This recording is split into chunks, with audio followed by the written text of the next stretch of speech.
You know, it's funny when you're working in a place, your ego gets inflated. You know, they're telling you, they're giving you a raise. They'll once in a while they'll say you're doing a good job. So you get like an ego. Now McGraw Edison, the guys would make fun. We did aircraft instruments. We would talk about IT&T. I just make sure I got the right IT&T, which was in Nutley. They would get a project from the government and they would hire everybody, and so did Bendix. And then the project would run out. They lay everybody off to get another project, and they call some of the people back. Some of the people didn't get called back. But there were a lot of companies that would hire you for maybe 2 or 3 years, and then let you go. And some people went with that. That didn't bother them. I didn't want that. I wanted to make sure I always had a job. But when you're sitting in a company like McGraw Edison, which was Thomas Edison Labs in West Orange, VoiceWriter closed down, and we used the new building.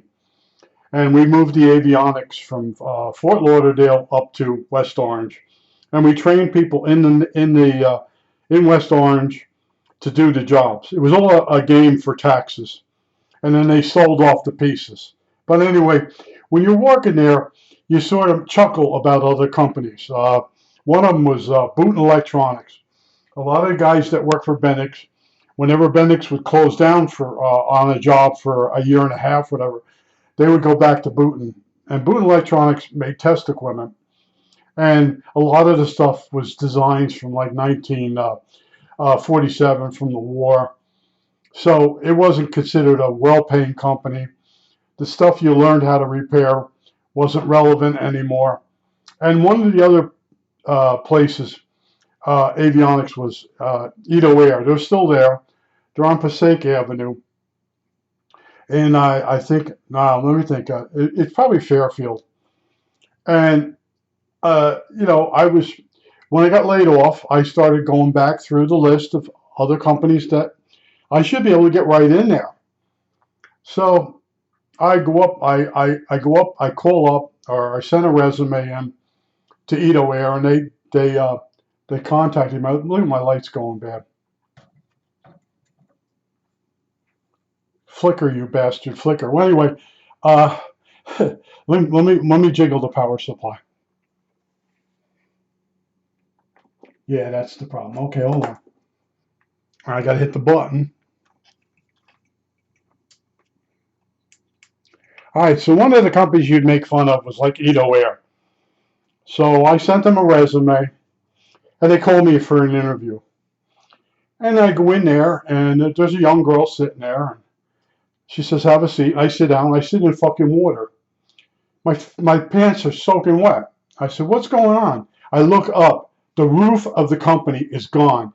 We had like tornadic action the day before. I was in the Radio Shack over in Westbelt Plaza, and we lost one of our doors right off the building. And other places lost the roof. So I'm sitting in water. I'm soaking wet now. And I look around the room, and everything's wet. And when I pulled up on the place, I saw some of our crappy workers from other companies that I work for at the coffee truck. And I've been told the place doesn't pay anything, but you get in there, and then it's very easy to get in. You work there until you find something else. And that's what I was going to do.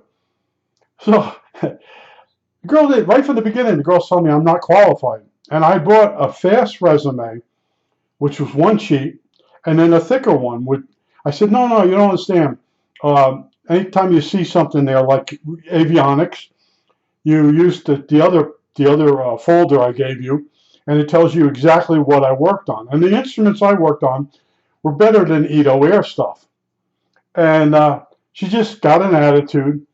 And at some point, she insulted me, and I said, well, at least the other places I've worked at, are going to work at, have a roof. And I left. I got up and I just walked out. And then they're still in business. I don't know how, but somehow I wasn't qualified enough. So the next day, I'm going up to, it was Singer. Now, my cousin worked for Singer, the sewing company, down in Elizabeth. I didn't realize he didn't work in Singer up by me. and it was Singer Kierfot. It was avionics of sorts, and they were into computers. And I'm going to go put an application in there. I get all dressed up. I go up there, walk in. I start talking to the girl, and she says, "Man," she says, "we haven't hired anybody in a couple of years." She says, "We're having layoffs." So anyway, as I'm talking to her, out of the corner of my eye, I saw TRW, and I'd seen some commercials on television. And I said to her, I said, "What's that company?" She says, "Oh, that's new." She says, "They took part of Singer and some other companies and made TRW." So yeah, I didn't want to be rude. I got in my car and I drove around the block. I waited a few minutes, drove in, and I'm all dressed up. And I go, "Hi, good morning," talking to the girl. I go, "Do you have any openings at all?" "No, we don't have any openings." I go, "Okay, it's like, can I have an application? I'll fill it out." "No." Blah, blah, blah, blah. So next to her is another young girl. She's going, Jerry Hunt. Jerry Hunt's looking for guys. You electronic technician?" I said, "Yeah." She goes, "No, he's not." The one just kept saying, "No, no, no." So this other girl just talked over her. And she says, "Jerry, I think, is in the building. I'll page him." So she pages Jerry. Jerry comes up to the front. He looks me over. He looks at my resume, and it's a short copy. And he sees all the places I worked. And it's real brief. So he goes, "You got to follow me over to the other building." He says, "I work between two different buildings." All right. So I follow him over, and I'm being real careful not to get lost. It's in an industrial park. But he drove at a good pace. I got over there, walked in, sat in his office, and he's reading this resume that really doesn't have a lot on it. I said, "Look," I said, "I cut it really short. Ask me any question you want to ask me." He says, "Well, we're told we really can't do that." I said, "Look," I said, "I really need this job. Ask me any question you want to ask me." So he pulls out of his desk. He pulls out it's a meter quiz. And I want to tell you, a lot of people can't pass the meter quiz. Uh, It'll ask you a question. It has a meter, and it says, what scale would you use to measure this? What scale would you use to do that?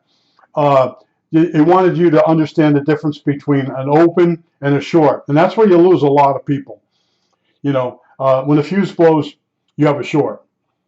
When you don't have any power and the fuse isn't blown, that's an open. And it does several questions on that.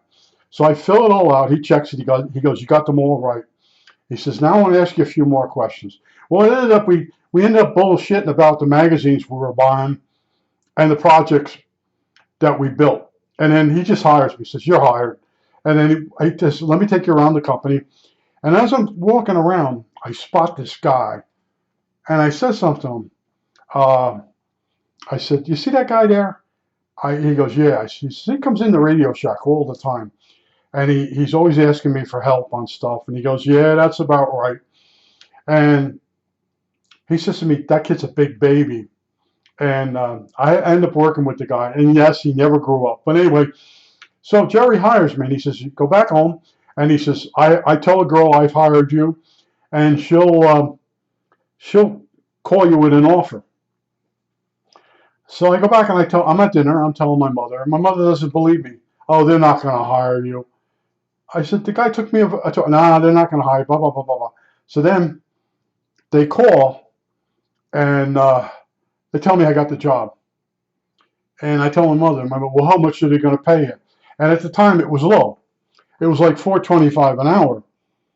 But my mother had a problem with they weren't paying me enough. I said, "Look, I'm starting at the bottom." The guy explained that to me.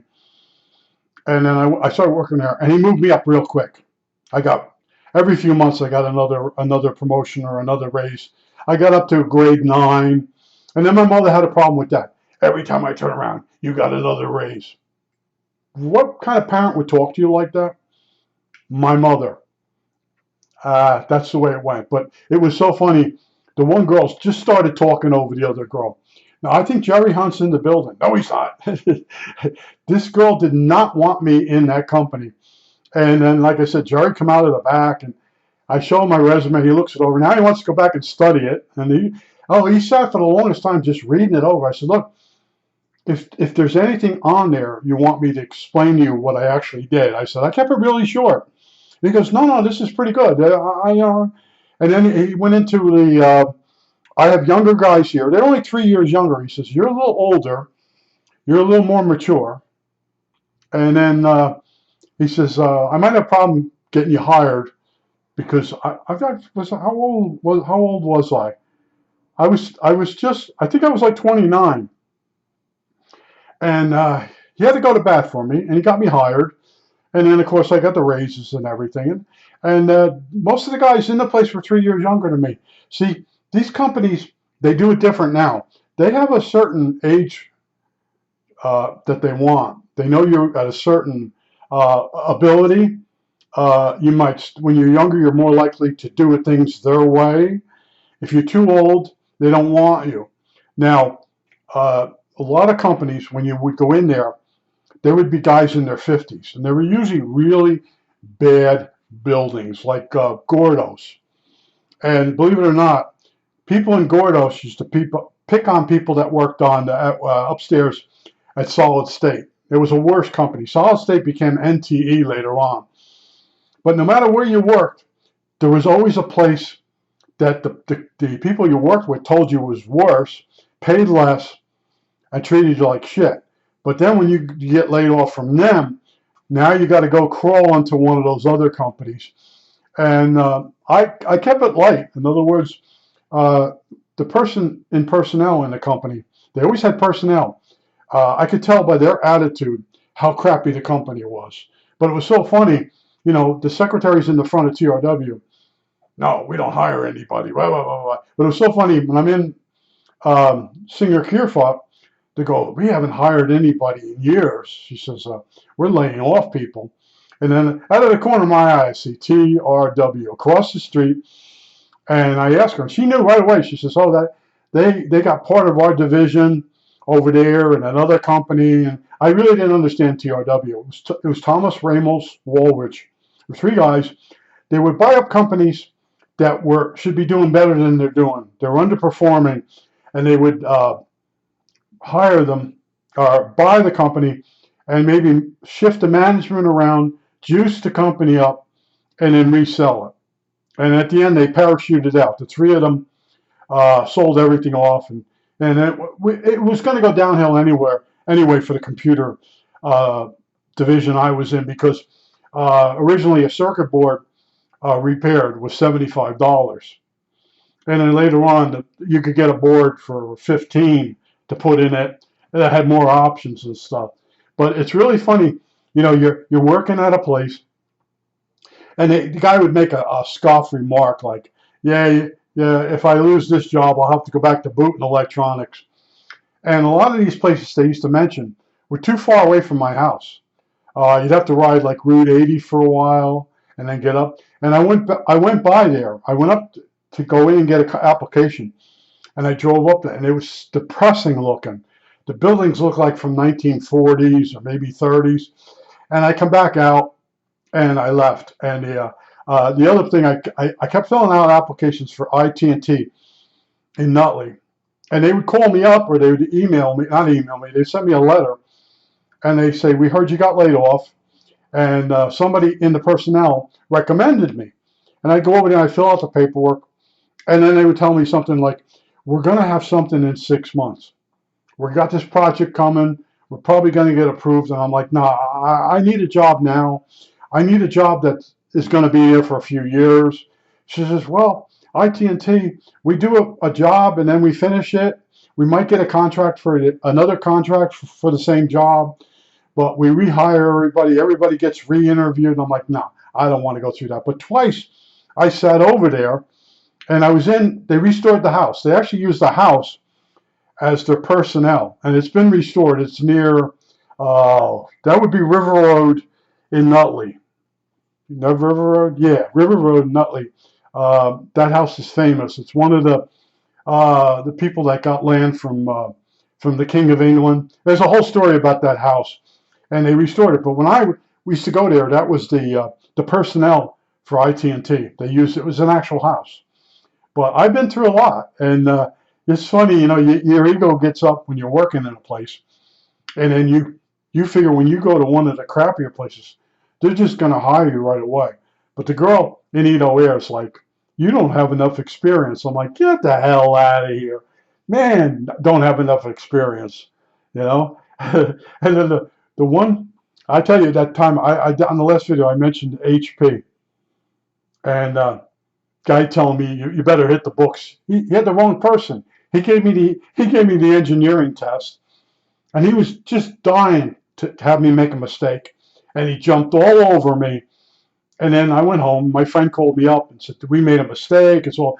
I told him what the guy did. He goes, oh, the guy's a real jerk. And I'm like, why would I want to work there? This guy's in charge of people. And then I realized why my friend was having these nerve problems, stomach problems, ulcers, and anyway, he died from something else. It's funny stuff. But anyway, yeah, everybody goes through this stuff. But the best one was like the Edo Air. I walk in there, and I sit in a chair, and I'm sitting in freaking water. And then they go, oh, yeah, a roof blew off. And I'm like, well, why don't you tilt the chair and get the water off of it? And then, like I said, I'm soaking wet, and she's telling me I'm not qualified. Oh, that was terrible. And then, like I said, I come up in the car, I pull in, and there's the roach coach. They used to call it a roach coach coffee truck. And I'm looking at the losers that we kicked out of other companies. And there they are, they're working there. And I knew that. I kind of knew that was the bottom end. They're still in business. And I'm telling you the honest truth. Everybody would make fun of that place. And then when you lose your job, you got only a few options left. And in the case of TRW, the one guy, whenever he'd come in the Radio Shack, I said, he said he was in electronics, but he didn't mention where he worked. And I said, oh, they're not hiring where I am. No, they're not hiring. A couple of guys did that to me. And then when I got into TRW, I looked around, and the one guy was there, and the other guy was there. Yeah, they'd come in and, can you tell me where to get this? I can tell you exactly what he wanted. He wanted the peaking coil. It's in series with the damper tube on a color TV. I don't know if it's called a peaking tube, but you adjust that coil for a certain amount of current through the damper tube. And his was fried. And not real bad. I said, that I'd worked in RCA, and I knew where the dealer was. Berger Electronics, Watsessing, and Bloomfield Avenue. So I told the kid where to get the coil. It was just bothering him that it was a little bit burnt. I said, that's normal. But he would come in, and I'd help him. And then I'd ask him, are they hiring where you are? No, they're not hiring. And then I get in the office, the front thing, and oh, we're not hiring. And they go, I think Jerry Hunt needs some guys. No, he doesn't. And I got the job there. But you go through a lot. And I would stand my ground because, I knew I was pretty good in electronics. And each place, it takes you a while to get in there. And what's the first thing you do on break is you walk around and you look for the smarter guys. And you hang out with them. And the guy that's cutting out early, don't hang out with him. You're never going to go anywhere because the bosses do see that. And some of the guys that I first hung out with left, and they come back to visit, and they say, I can get you in where I am. I think you should leave here. You'll make more money. But the companies they left for and went to, they folded up also. And because electronics is very volatile. And you know yourself, you buy something in electronics and you call for service over phone, and the line's not even operating anymore. The unit's more than 5 years old. It's landfill. That's what it becomes. I think that's it. All right, that's it.